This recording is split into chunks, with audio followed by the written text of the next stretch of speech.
With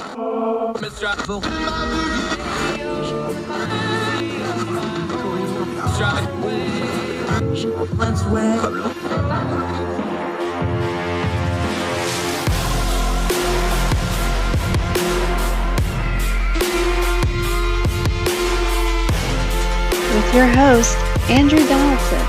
This is Heard Tell. Welcome back to Heard Tell. I'm excited about this one. We wanted to talk Mike Pence, so we got the guy that wrote the book on it. Literally, in this case, he's got a book out, Piety and Power. He wrote the book on Mike Pence. We're going to talk Mike Pence. Tom LoBianco, he is a political reporter with Yahoo News. Good guy. Comes highly recommended from our mutual friend, Eric Garcia, so we'll say hi to him. How are you, my friend? Appreciate your time today. Thank you. Thank you so much, man. Excited to be here. Joining us from an undisclosed moving location because he's a busy man, but that's okay. Tom, take us back because a lot of people didn't know who Mike Pence was pre-Trump, so all they know is Trump-era Pence. Yeah. That's not the Indiana Pence. Take us back to Indianapolis. Take us back to Indiana. Yeah. Who is Mike Pence and where did he come from? Oh, boy. Great question. You know, when I wrote the book, and I was, doing my research, and I'll just, quick backgrounder on me. I've been covering Mike Pence for 11 years. I get this question now occasionally. They're like, why did you pick Mike Pence to cover, the world's most boring politician? And the short answer is I didn't exactly pick him to cover. I was on contract with the AP covering the State House back in 2011. Well, so Mike Pence, when I was covering him, I always underestimated him. And we also had a bigger race out there too. It's Dick Lugar Senate race going on back in 2012. And I focused more there because that's where more of the action was. But what I found with Mike Pence as I was doing the research for this book, the more that I covered him, and the more I saw him in a different light, the more that I saw him in a Washington light as well as an Indiana light, I stopped underestimating him. So a couple things to know on Pence, which I think we in the press sometimes miss, and there's a reason that we miss him. And I also think it's purposeful too. I mean, he's a very calculated politician, even at this moment, is you don't have to be exciting to be successful sometimes. You have to know your audience. And I've noticed that this week in particular, we're coming off of the Trump-Pence showdown, the return to DC, in particular for Trump, since, for the first time since January 6th.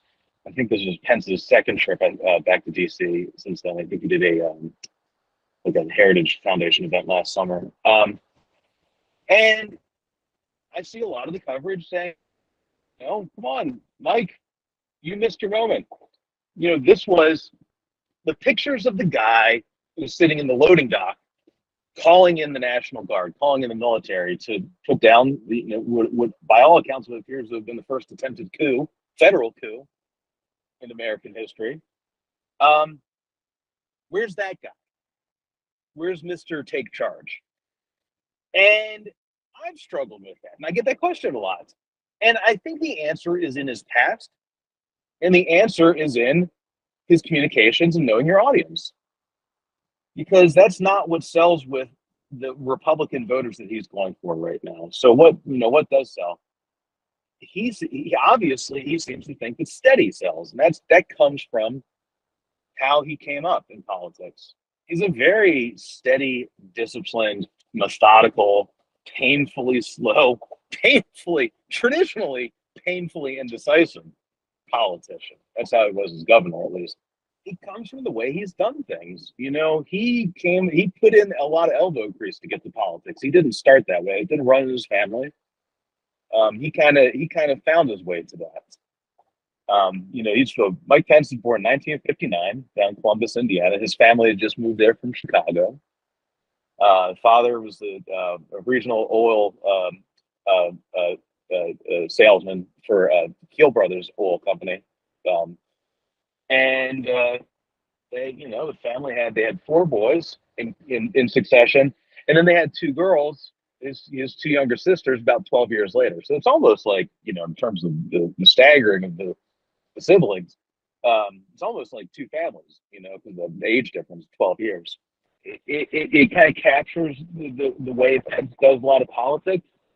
Is he's very good at morphing. He's very good at changing to meet the moment. The chameleon, more so than other politicians. Every politician is effectively a chameleon because there's a good reason for that. I mean, if you are being representative, theoretically, that these changes that reflects changing opinions.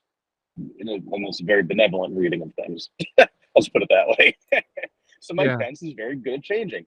One of the things that he does to cover for that a little bit is he glosses the truth a little bit. And, not like Trump. Trump just lies.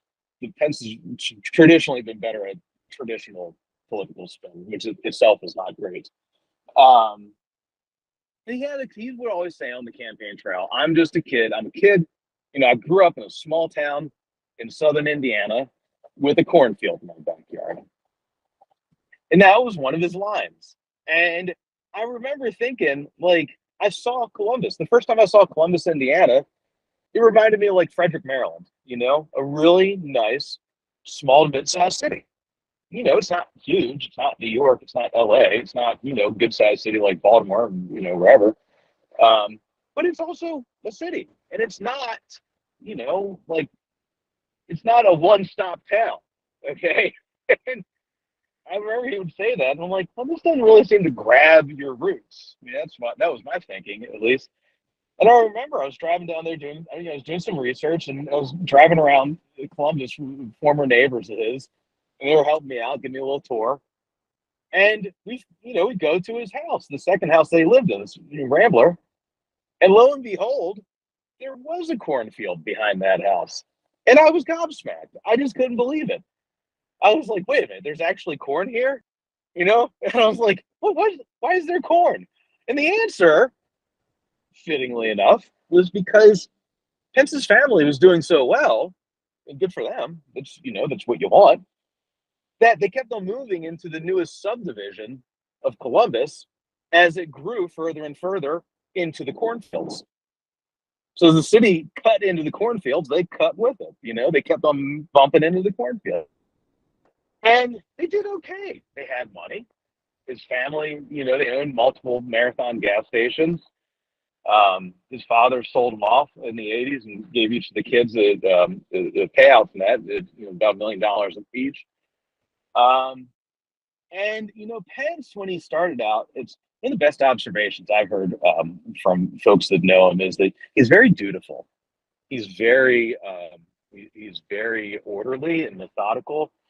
And you can actually see that in the way he comes up. He attends a Catholic middle school, Catholic grade school down there in Columbus, St. Columba, and then transfers into Columbus North, the big public school later, in the late 70s, mid late 70s. And his debate teacher back then, his coach and teacher in middle school, I always talk about how wonderful he was at remembering things and wonderful he was at understanding and grabbing the details and repeating them back. And, anybody who's listened to a Mike Pence speech and, they're not exciting. And I've been listening to them for 11 years. They have not changed an awful lot. Knows that he's very good at repeating things back almost verbatim. So that's kind of like how he approaches a lot of things. He's very directed. And looking, not getting too far ahead of ourselves here, you actually saw that on January 6th. And again, you actually see that in the title of his memoir that's coming out. So help me God. It's a reference to his duty to the oath of office. It's the same thing that his top advisor said in January 6th hearings. Mark Short, he chose his loyalty and his duty to the Constitution over his loyalty and his duty to one man, Donald Trump.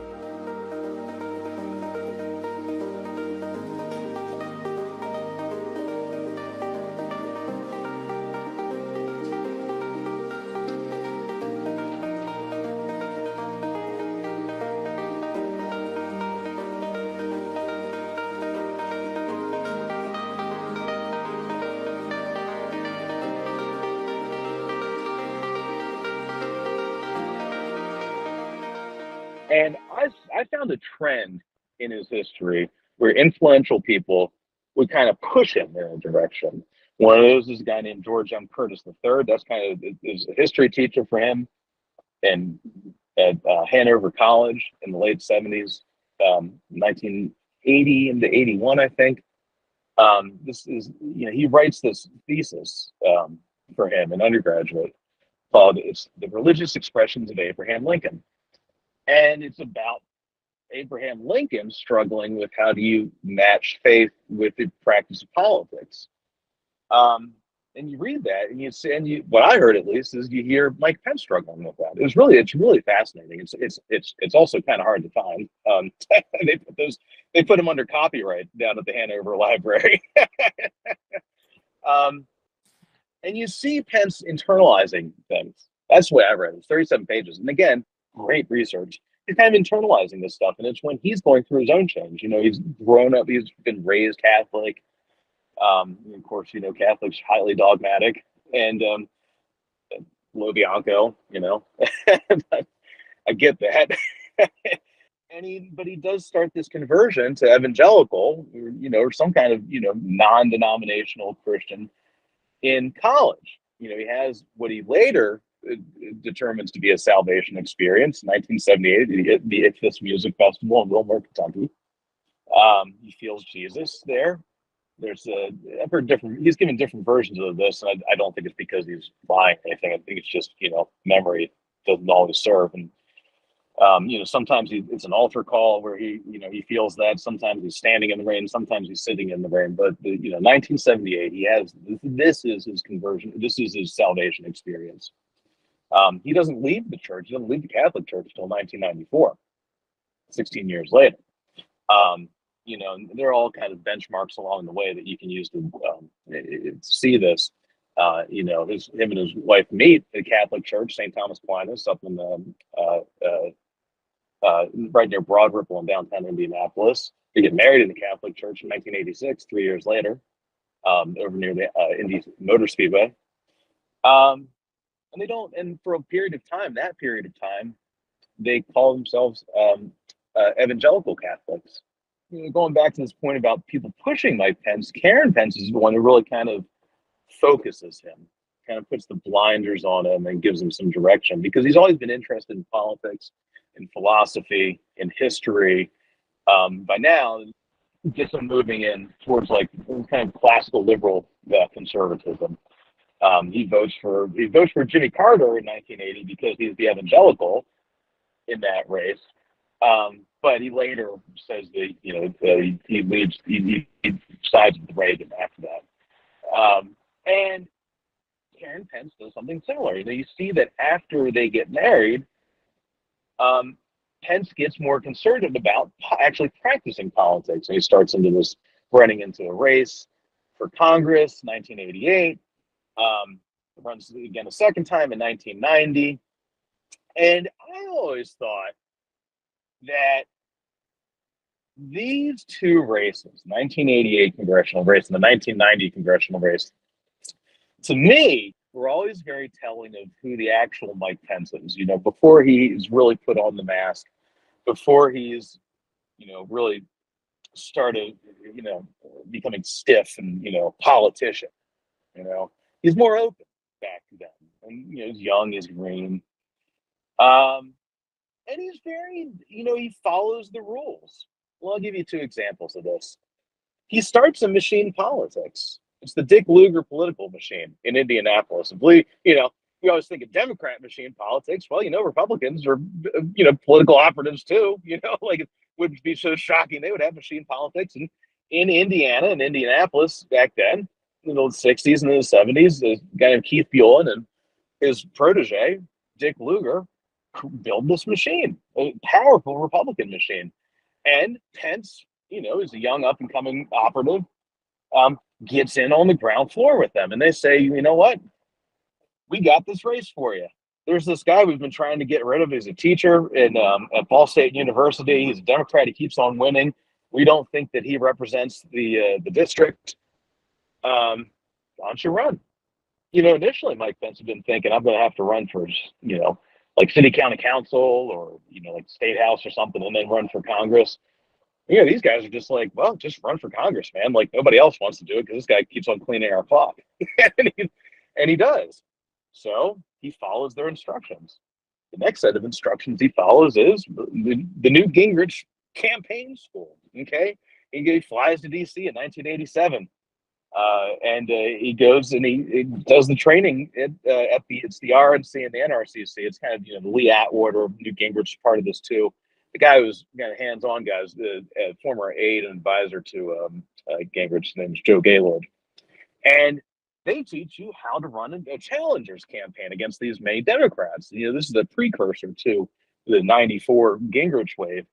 And I found the book. I actually bought the guide on eBay, the training manual that they used. It's Flying Upside Down, the incumbents, the challengers' guide to defeating incumbents. And guess what that calls for? It calls for tarring and just muddying up your opponents, smash mouth politics. And guess what? Pence does it. They run the ads. They run they does that in the first race, 1988. And he comes miraculously, it seems, within 6 points of upending this long-term congressman. And they're very inspired by that. So they keep running into the next one, and they go even nastier. There's this famous advertisement in Pence lore, and people in Indiana politics know about this.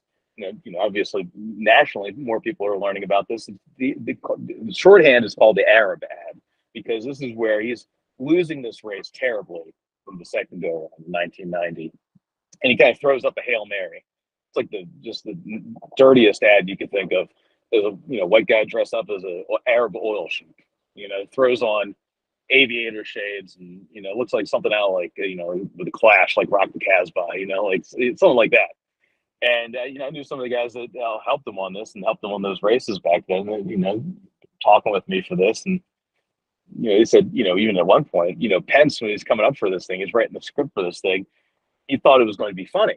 He thought it was going to be amusing, like an amusing attack on his opponent. The attack was that my opponent supports foreign oil. We need to get off foreign oil. It has the ideas that this the quote unquote Arab oil sheik then thanks Pence's political opponent for sending so much money overseas from Indiana to to the Saudis. And Pence, when he's writing the initial draft of this thing, he wanted to have the guy have two pairs of aviator shades on, so that when he goes to take off the aviators, there's another one underneath. Just and I talked with Zogby Pauling, because he actually, believe it or not, man, back then, I forget which group he was with back then. I think it might have been before he was as known for the polling. But they pointed this out. They're like, my God, I can't believe you're doing this. Like, what? Like, come on. Number one, we fought this in the '88 cycle, and most people stopped this, And now you're 2 years behind the cycle. You're throwing up a Hail Mary, and this is incredibly racist. Like, what are you doing? And Pence loses by 20 points, and he writes an apology, which is a very kind of, for him, it's kind of a seminal moment in his life and career. It did an essay. Originally, it was going to be a book, believe it or not, actually. And oh man, boy, you got me going now, man. I got all these things I was chasing for so long, and I kind of put them on the back burner. I totally forgot about it. There's a manuscript out there of this. There's more history of Mike Pence that we can find.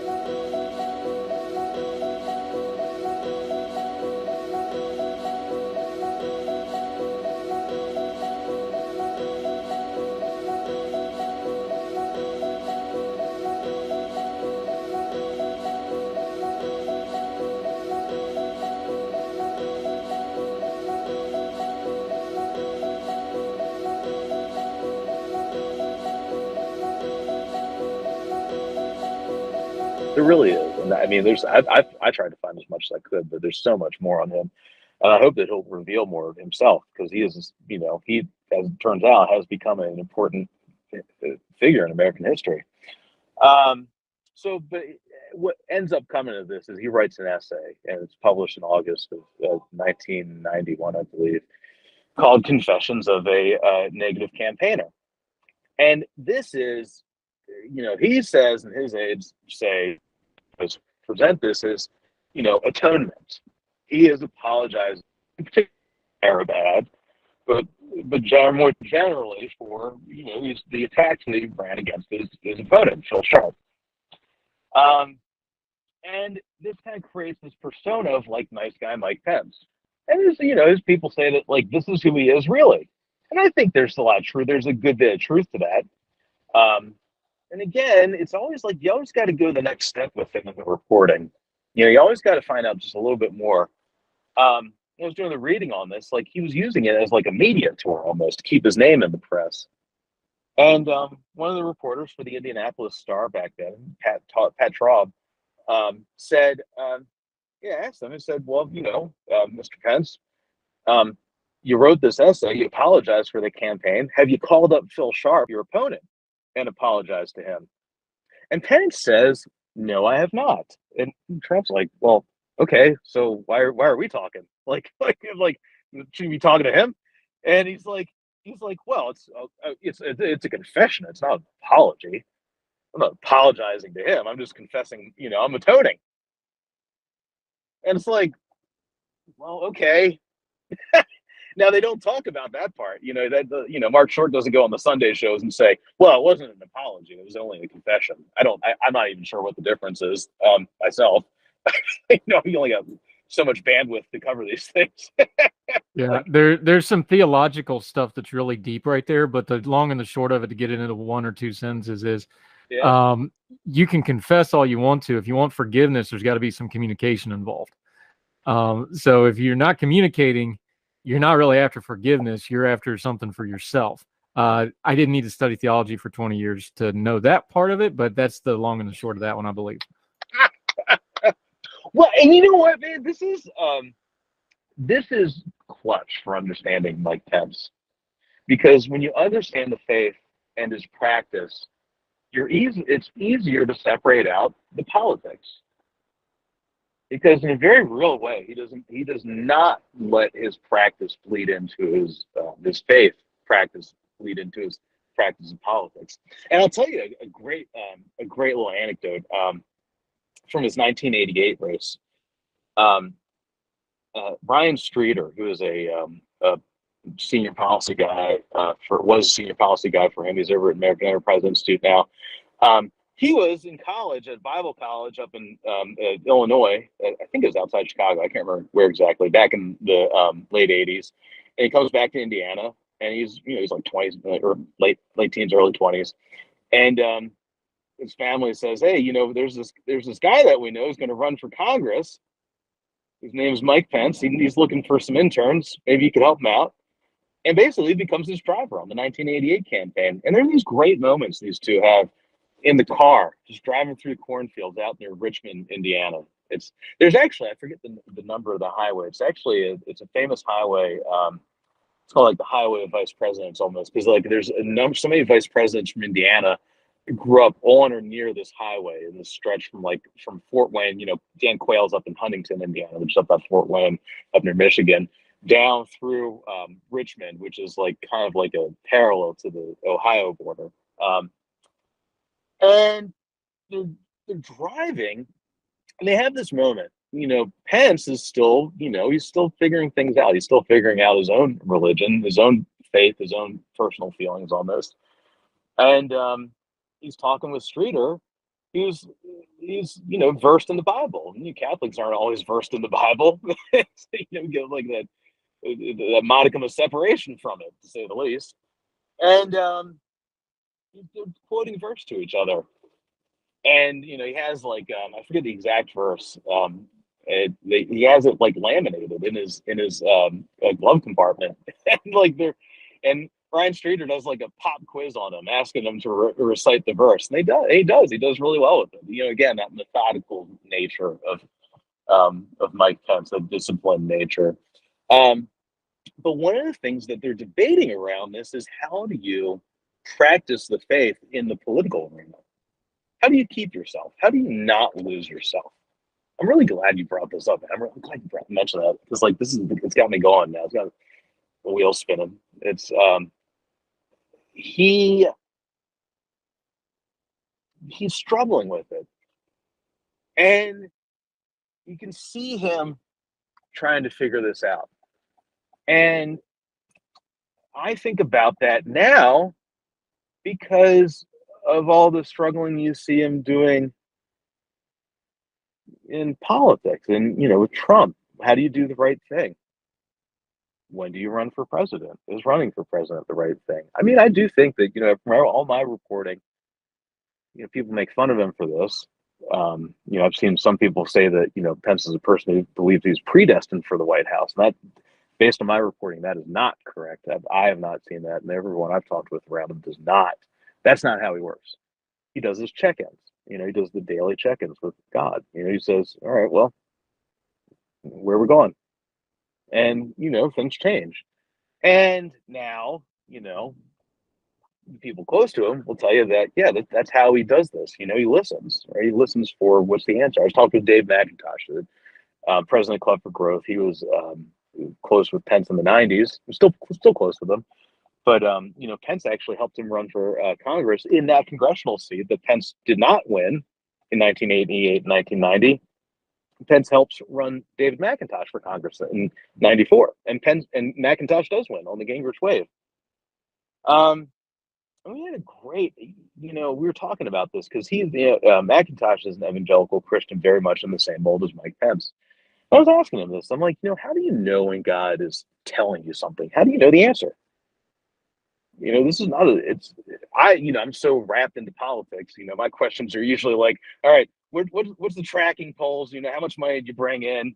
What's the demographics? What's your voter base? Standard, mechanical stuff like that. But, the nice thing about doing this book was like I had some more time to just pause and slow down and think about all this. And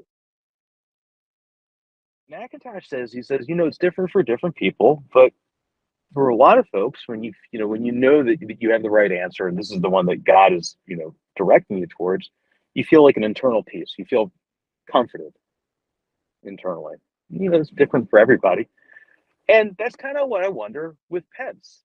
When people say, like, when he says that, like, if we're, am I going to run for president, is, one of his brushaways on that is, well, we're going to keep on checking in with God. Karen and I are going to keep on checking in with God. And I think that's right. I don't think that, I think it serves dual purposes, but, I think that's true of his practice.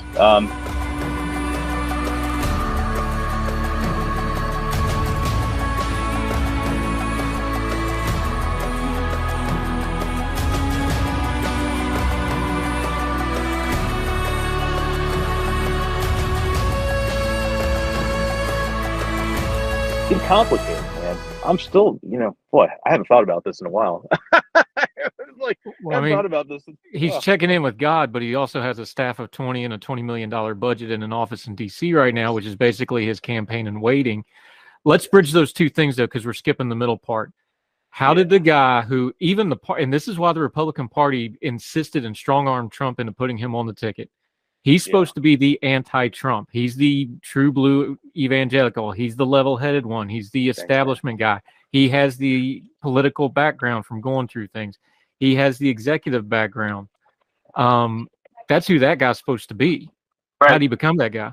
So in 2016, and I think the thing to remember here in particular with that race is that, there are a lot of people who were not wanting to be Donald Trump's vice president. I write about this one example in the book where Bob Corker, former Senate Foreign Relations chairman, goes to meet with Trump, and he doesn't want to take the meeting because he doesn't want to be with Trump. Right. And he's just like, don't come on and do it anyway. And he goes up there and he rides up to Trump Tower, meets with Trump, and he basically is very polite and he says, I'm not interested. And after 30 minutes, Trump alerts him. He says, well, the TV camera's downstairs. And he's like, oh, okay, don't worry about it. I won't say anything. I'll respect this conversation. And Trump's like, well, no, you just go down there and tell them that I offered it to you. And he's like, but you didn't offer it to me. He's like, yeah, they don't know that. Just tell them that. Really, just that blunt about it. I mean, I've never covered anybody like that in my entire life. Hey man, dude, your hair's on fire. Yeah. No, it's not. Yeah. That's basically right. That's the ethos of that guy. It's really like, anyway. So, but it's so contradictory to what you painted out as Mike Pence. Not to be hard. I mean, there's no other logical explanation here. This was a calculated decision on the part of Mike Pence. He did a pros and cons, and he decided this is the wagon I'm going to. Now we understand politically he was kind of dead-ended in Indiana for a couple different reasons. Yeah. He made this decision to hitch up with Trump, and everything from that moment till now is dealing with that decision. No, right? Yes. You know what's fascinating about that is, and I write extensively about that, there's a 2-week stretch in July 2016 where things kind of come together. The Trump campaign plane pops a flat in Indiana, and he gets stuck there, and it kind of forces him into signing up Pence.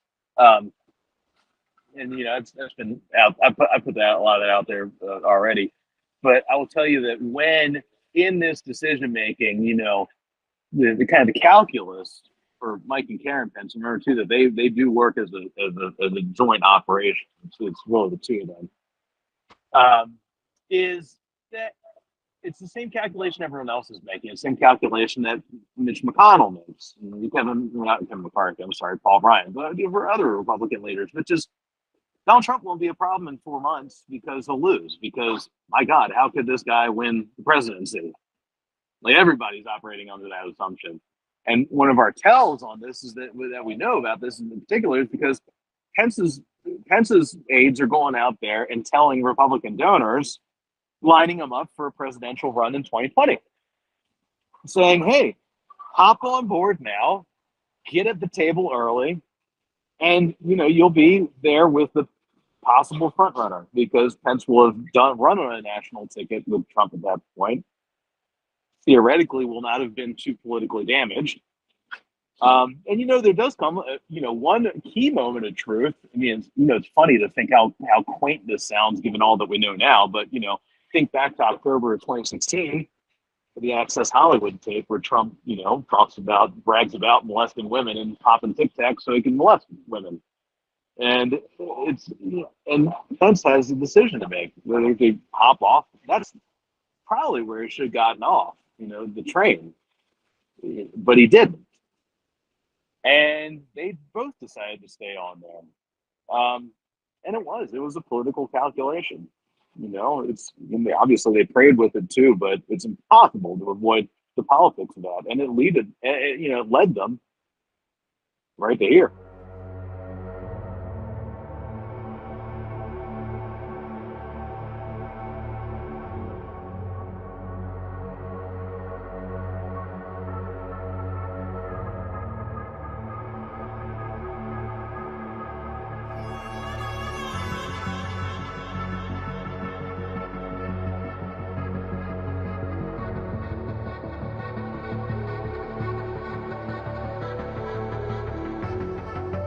And now we have another political calculation. We get to January 6th. We have the riot, the insurrection that was inside of the riot. Let's not parse all that out today. We have whatever happened with Mike Pence in the building that we're still arguing about, I'm not getting in the car, all that kind of mess. But let's just stick to the political calculation part because we know this is fact because it's on camera and we watched him do it. He hung with Trump through everything else up until the point of certifying the election, and that's when he picked his moment to break. So everything between there and there, he was okay with. From the outside observer, and you tell me because you know more about him than I did, that was, I rode this to the absolute last possible moment I could, and then I stepped off. That's how it looks to me as the biographer, as the guy who knows him better than probably anybody else in the media. Is that how it came across to you?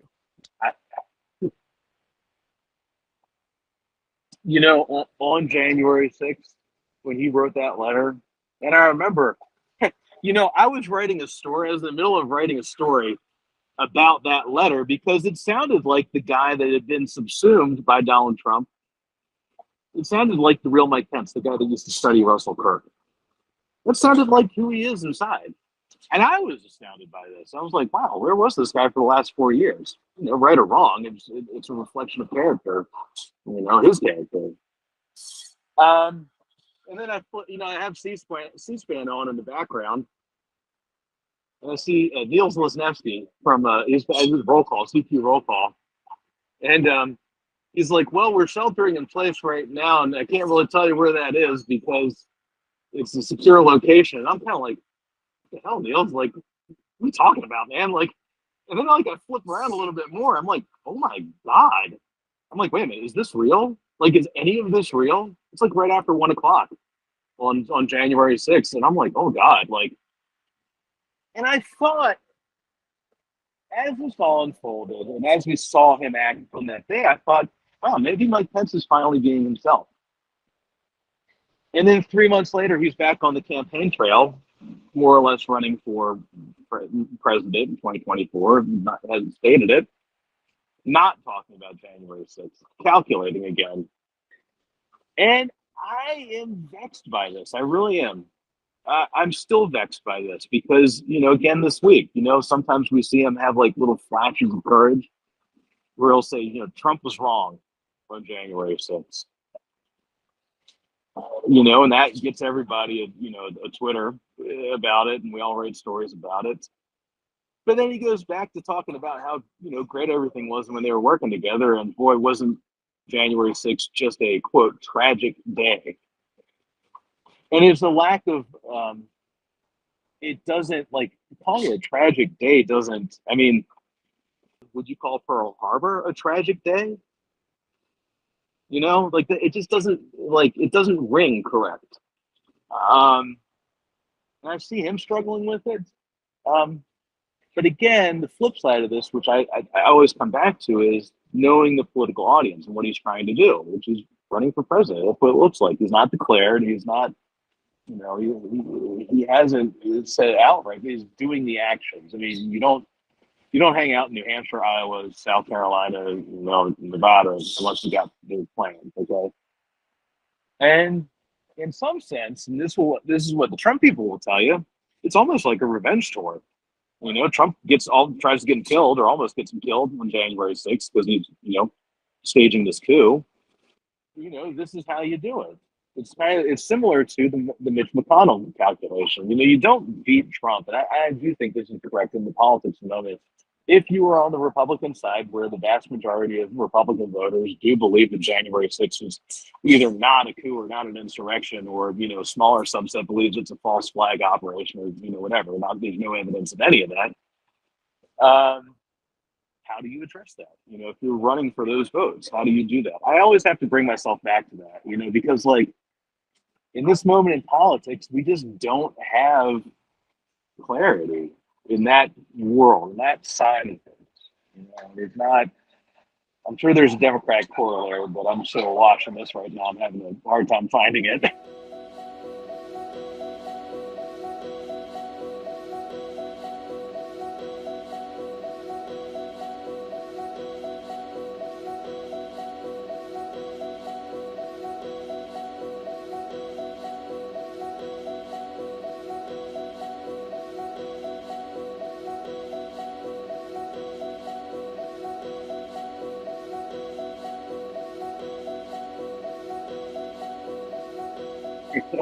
See, I think I might have been wrong about Pence in this respect, because we always talk about presidential candidates. You got to have a constituency. Doesn't matter your popularity. What's your constituency? Joe Biden shocked everybody because he had the constituency and they showed up, and all of a sudden that race was over in 2 weeks. Yeah. I always said Mike Pence doesn't have a constituency, but as we've talked through this, the biggest constituency that made Donald Trump president was the same ones that we're dealing with January 6th, was the same ones that Mike Pence is thinking about now. It's those evangelical Christians and Republicans and conservatives, and I'm going to use that term broadly. We'll argue it some other day. Sure. It is what it is. That group of people, that outsiders who are not them, the news media, the center, the left, the progressives, they can never figure them out and go, how can you believe this, X, Y, and Z, evangelical Christianity, and still support Y, Donald Trump? Doesn't Pence have a consistent that I think that's who he's shooting for. I think that's who he sees himself as, is oh, I did it, but I didn't compromise myself. This is his inner monologue, not mine. He's saying, this is how we did it. We accomplished some things. There were some bad things. I broke with him when it went too far, because let's be honest, whoever's the next leader of the Republican Party is going to be the guy who takes out Trump, because you got to do that to get that job. That's how that's going to go. He is clearly, purposefully pointing out, we see it in Arizona, we saw it in Georgia, we're seeing it in other places. He is starting that process now. This is another political calculation. So my question to you is, this is unfair, but it's your job because you wrote the book, is which Mike Pence is this?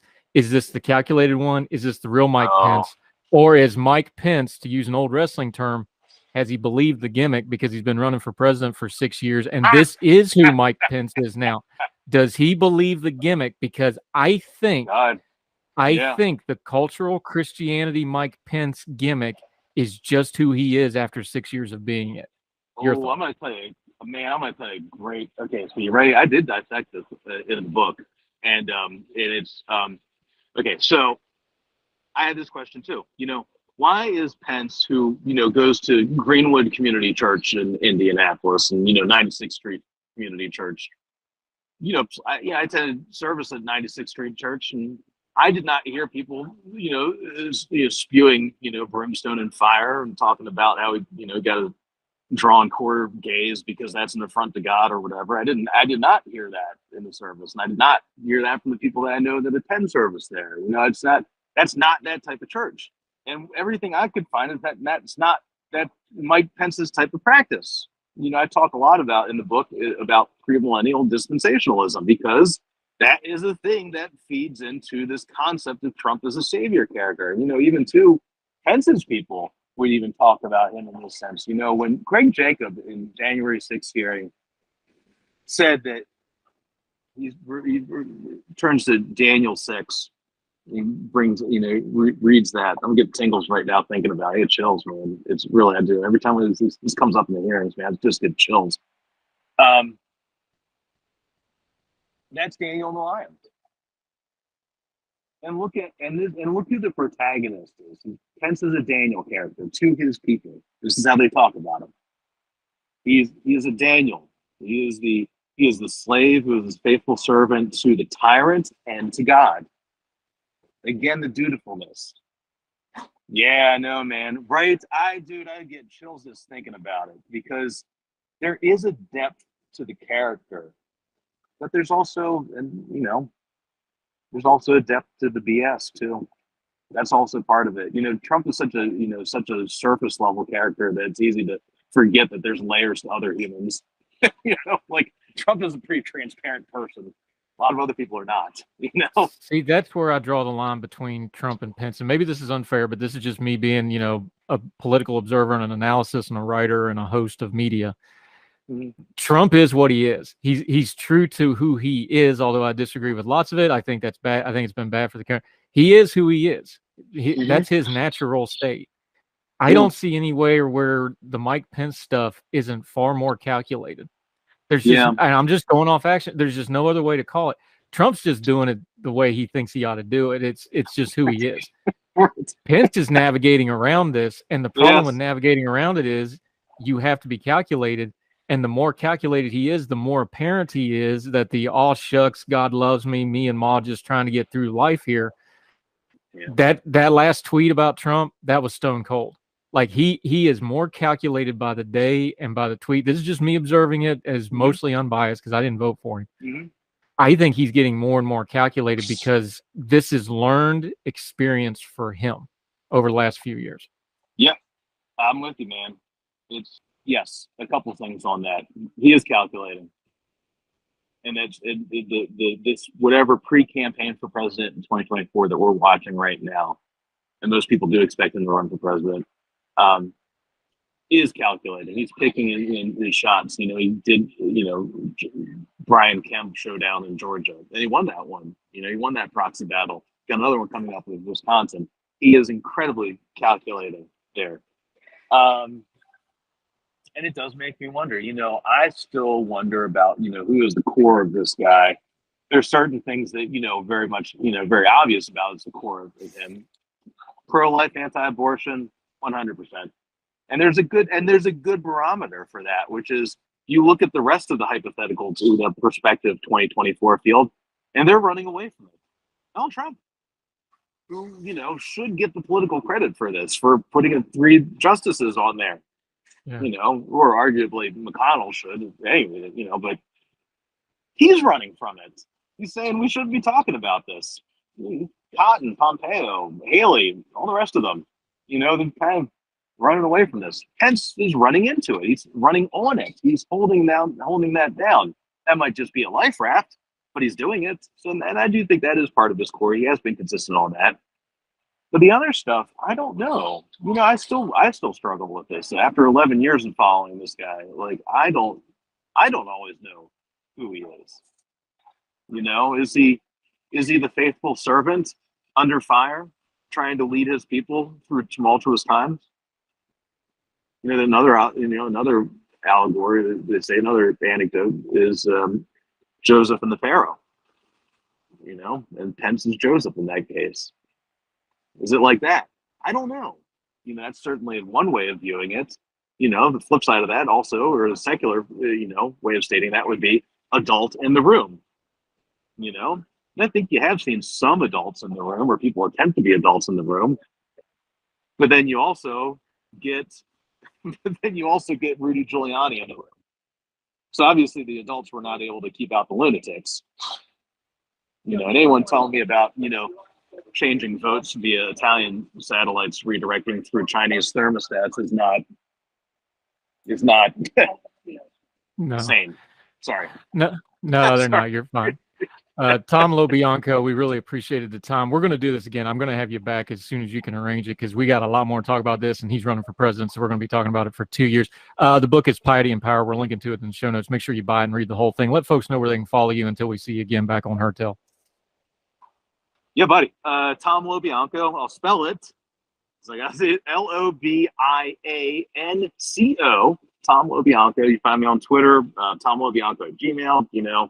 See LoBianco at Yahoo Inc. I'm over at Yahoo News. All my stuff over there. And yeah, man. Wherever good quality podcasts are aired around this country. Yeah, we're gonna definitely have you back. You quoted Daniel 6. I'm a Daniel 3 guy. Y'all can figure that out on your own some other time. Oh, wow, man. Right down to the Twitter handle. Everybody always asks me where that's from. That's Daniel 3. We thank you so much for your time today. We'll do it again real soon. Thank you, sir. We'll talk soon. Thank you, Andrew. All the music on Heard Tell is provided under a Creative Content license from monstercat.com.